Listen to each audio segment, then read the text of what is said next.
Aikari aya itura ria Shimanyiro kaunti-ini ya Kakamega matunganite haha magitha kihonia kurumirira wici wa mahiũ matanyiheire 15 utuko wa gukia Jumatatu maria maiyetwo kuma micini ya aikari matiganite. Wizi ambao yuko hapa hatuwezi tukasema inatoka mbali.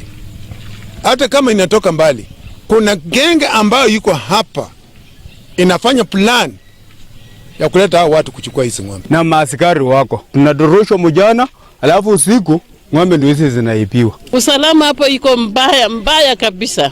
Hii ni kitu ambayo inachanjiwa na watu ambayo si kama wanatoka mbali. Hindi ya wici uyu ng'ombe mwe itigire yoragwo gukirikana ingathirie gutonya ngari-ini ya ekuwirwo na umeruta mathire na njira ya kumiuraga na kumite mutaro. Kaenda kucheki ndama nikapata inatoa upofu kwa mabua na mdomo na huku nyuma imehara.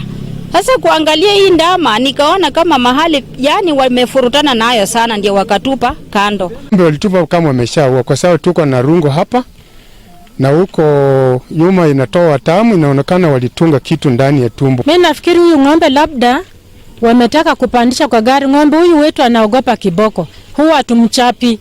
Kwanza huyu ng'ombe atumchapi, hata akifanya kuteleza kidogo kienda na rungu huwa anajarisha tu mwenyewe. Hiyo hasira ina gani?